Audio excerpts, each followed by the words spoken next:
Miqtë Prizmës, dje punova dhe nëzore një editim timin në Facebook mbi 33 vitet e kaluara të kryebashkiakëve, të 7 kryebashkiakëve të Shkodrës. Historia e Shkodrës nuk është vetëm me këta. Nuk fillon në vitin 1991. Kryebashkiak Shkodra ka pasur deri në 44.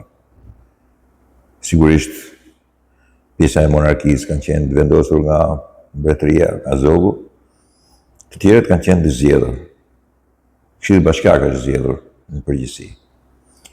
Pastaj mas 45-s, kryebashkiakët nuk kanë ekzistuar sepse nuk kishim një pushtet vendor të kësaj natyre, po kishim kryetar të komiteteve ekzekutive. Kryetari i komitetit ekzekutiv mund barazohet si funksion me kryebashkiakun. Sigurisht ata nuk ishin të zgjedhur të popullit, ishin të emëruar të partisë. Përballë ju kujtohet shumë mirë përballë komiteti ekzekutiv të asaj kohe që është bashkia e sotme, ishte komiteti i partisë. Normalisht kjo lidhje midis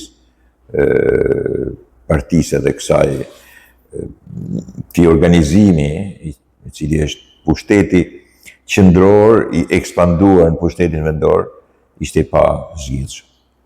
Po kthehem ke 7 tjerë dhe 8-in. E kam quajtur se një 8 kryebashkiak që pastron gjithë mbeturinat e krijuara për 33 vite rresht.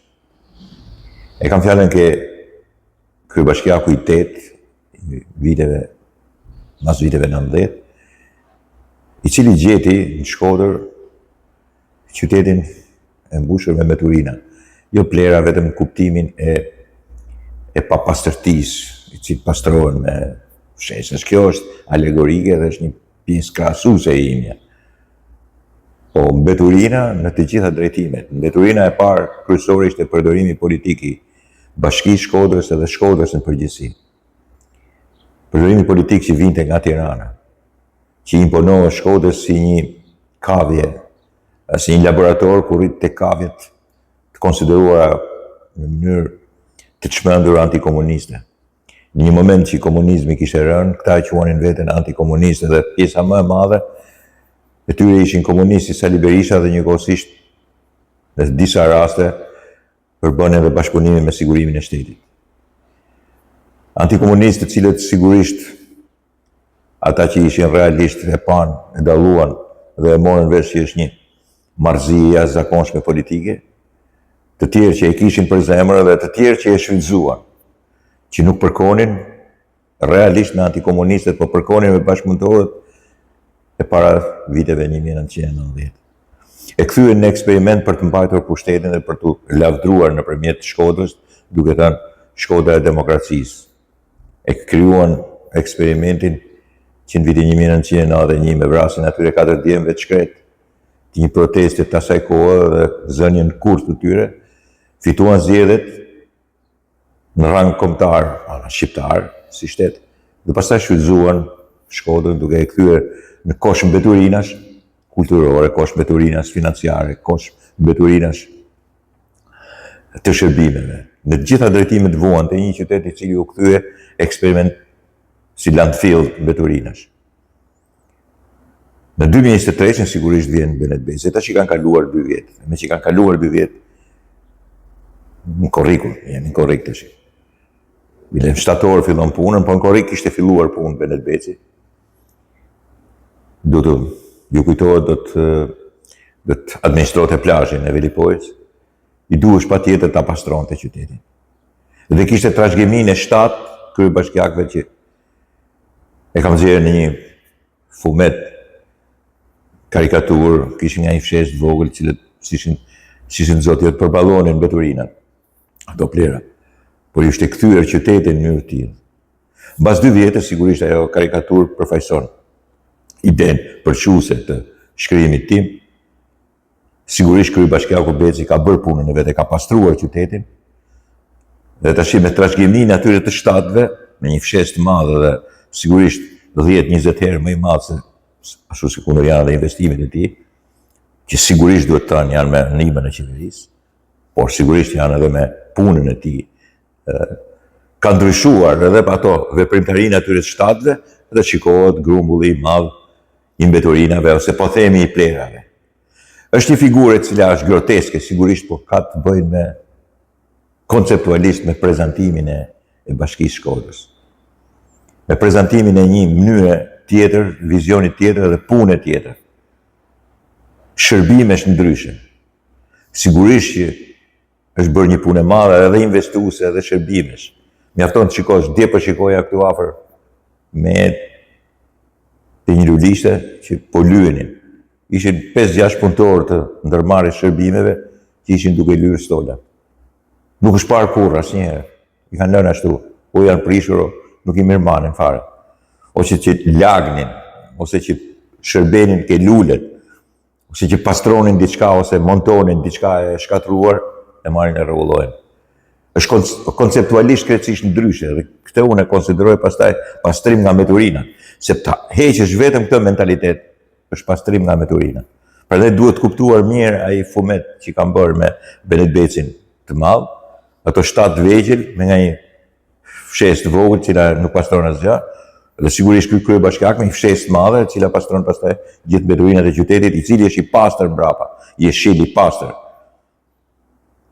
Mbeturina kulturore, mbeturina shërbimesh, mbeturina investimesh. Të gjitha trajtuara në një qytet eksperimental si mbeturina. Dhe duke qenë se ishte i tillë si qytet eksperimental, e përdorin vetëm për politikë. Normalisht ja i bënte keq pastaj edhe qytetarëve vetë. Ata votonin për një ide e cila sigurisht ju ka peshuar, i ka dërmuar shpeshherë shkodranët, i cili ka qenë për shembull regjimi diktatorial e asaj kohe. E t'ja përdorësh shkodranëve këtë në mënyrë të keqe, t'ja përdorësh duke thënë unë jam antikomunist e ju gati nuk jeni gjysma, se jeni komunist. Kjo ishte pastaj edhe qendra laboratorike e kavive më e keqe e më e shëmtuar e Shqipërisë. Plus trajtimi i qytetit. Tash kemi një moment tjetër, kryebashkiakun e 8. Dhe me sa duket,